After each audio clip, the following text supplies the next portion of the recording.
Class 7 properties of addition and subtraction of integer. पूर्णांकों के लिए योग तथा व्यकलन के गुण।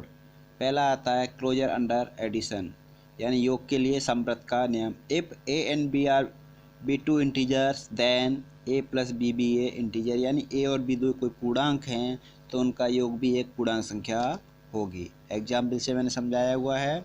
तो integer are close under addition, योग के लिए समवर्त का नियम सत्य होता है। व्यकलन के लिए समवर्त का नियम, if a and b B two integers then a minus b b a integer, यदि ए और बी दो कोई पूर्णांक है तब ए माइनस बी बी एक पूर्णांक होगा। यानी पूर्णांक आपके नेगेटिव भी हो सकता है, पॉजिटिव भी हो सकता है। ये भी मैंने एग्जाम्पल से समझाया है।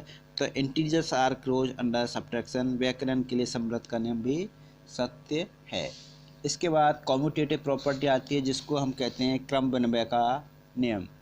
एडिशन के लिए if a and b B two integers then a plus b is equal to b plus one b plus a, यानी कोई भी दो संख्याओं को परमेय संख्या को किसी भी क्रम में जोड़ा जाए तो योगफल समान रहता है। अतः hence the addition is commutative for integer, योग के लिए क्रम विनिमय का नियम सत्य है।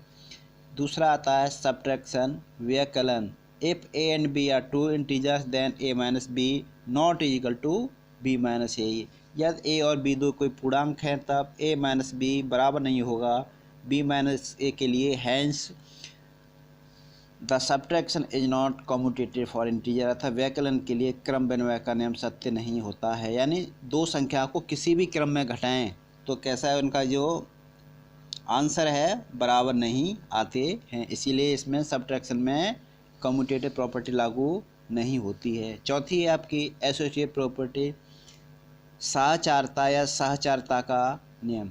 एडिशन योग के लिए इफ ए, अब इसमें क्रम विनिमय नियम में कितनी संख्याएं दे लेते थे, 2, और एसोसिएटिव में कितनी संख्या होती हैं, 3। If a b and c are three integers then a plus b plus c, कोष्टक में ए प्लस बी है और अलग सी है, प्लस बराबर होगा ए प्लस बी प्लस सी। ये भी यानी तीन संख्याओं को आप किसी भी क्रम में जोड़ें तो आपका उत्तर समान आता है। ठीक है, अतः addition is associative for integer, अतः योग के लिए सहचारता का नियम सत्य है। और सब्ट्रैक्शन के लिए आपका इफ, इसमें भी तीन संख्या लेते हैं सब्ट्रैक्शन में भी। इफ़ ए बी एंड सी कोई तीन पूर्णांक हैं तब ए माइनस बी माइनस सी बराबर नहीं होगा ए माइनस बी माइनस सी, अतः व्यकलन के लिए सहचारता का नियम सत्य नहीं है। Hence the subtraction is not associative for integers. अब पांचवा आता है आइडेंटिटी योग का तत्समक नियम। 0 is the additive identity for integers, शून्य योग का तत्समक है, यानी किसी भी संख्या में आप इंटीजर में कोई भी संख्या हो इंटीजर, या तो 0 को माइनस करें या प्लस करें तो संख्या आपको वही प्राप्त होती है। यानी a प्लस 0 यानी -8 प्लस 0 किया है तो -8 प्राप्त किया, 0 माइनस एट प्राप्त हुआ है। और आपका 23 प्लस 0 -23 और 0 प्लस -37 -37। तो hence a plus 0 equal to 0 plus a, ये आपका शून्य का योग का तत्सम नियम का एडिटिव आइडेंटिटी है।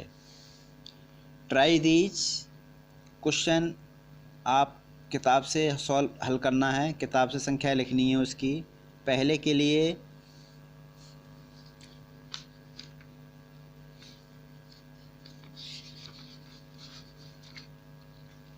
Right the pair of integer whose sum gives, उन पूर्णांकों के पेयर लिखिए जिनका सम एक कैसी संख्या होनी चाहिए, नेगेटिव इंटीजर होना चाहिए, बी 0 होना चाहिए, सी बोथ इंटीजर्स स्मॉलर होने चाहिए। जो आंसर प्राप्त होता है उससे आंसर प्राप्त होता है वो छोटे होने चाहिए। डी आपका N integer greater than only one of the integers, एक इंटीजर दूसरे से बड़ा होना चाहिए। N integer get both integers greater होना चाहिए। ठीक है ना। तो ये मैंने सॉल्व कर दिए हैं आपके। क्वेश्चन नंबर 2 भी मैंने इसी तरह से सॉल्व कर दिया है। और आपके एक्सरसाइज है 1.2, write down the pair of integers whose sum -7 है। कोई भी संख्या लिख सकते हैं, डिफरेंस उसका कितना आना चाहिए, -7 आना चाहिए, ठीक है ना। इसी तरह दूसरा वाला है जिसका सम -10 आ रहा है। कोई भी संख्या लिख सकते हैं, -5 माइनस लिखा है, आप माइनस कोई भी संख्या लिख सकते हो जिसका डिफरेंस कितना आना चाहिए, -10 आना चाहिए।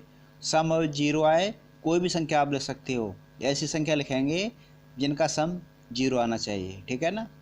मैंने जो दिया है वो इसके अलावा कोई भी दूसरी भी संख्या लिख सकते हैं। क्वेश्चन नंबर 2 है write a pair of negative integer whose difference is gives 8। आप कोई भी दो इंटीजर लिख सकते हैं जिनका अंतर 8 प्राप्त होता है, ठीक है। मैंने दो सॉल्व किए हैं। इसी तरह भी है write a negative integer and positive integer whose sum is -5। ऐसे लिखने हैं, एक पॉजिटिव इंटीजर लिखना है, एक नेगेटिव इंटीजर जिसका सम -5 है। ये भी मैंने दो लिखे हैं। सी लिखा है आपका राइट ए इंटीजर हुज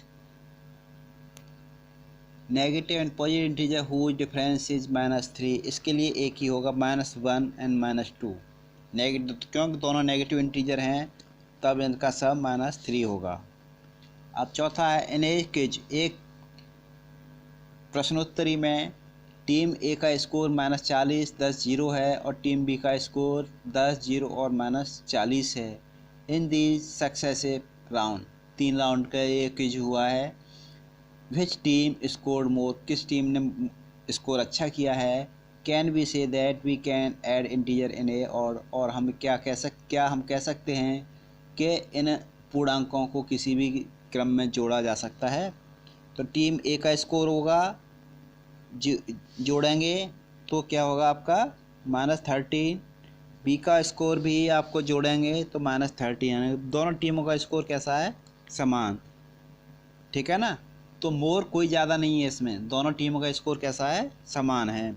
और आप इनको कैसे भी क्रम में जोड़ा है, पहले मैंने -40 रखा था और यहाँ पर टीम इसको बी में -40 रखा है, तो किसी भी क्रम में जोड़ेंगे तो इनका योगफल कैसा है, समान आ रहा है। फिल इन द ब्लैंक मैंने कर दिया, अंडरलाइन है जिसके नीचे खाली जगह भरी जानी है, ठीक है ना। ये आप अपनी फेयर कॉपी में सवाल सभी कर लेना, ठीक है। Thank you.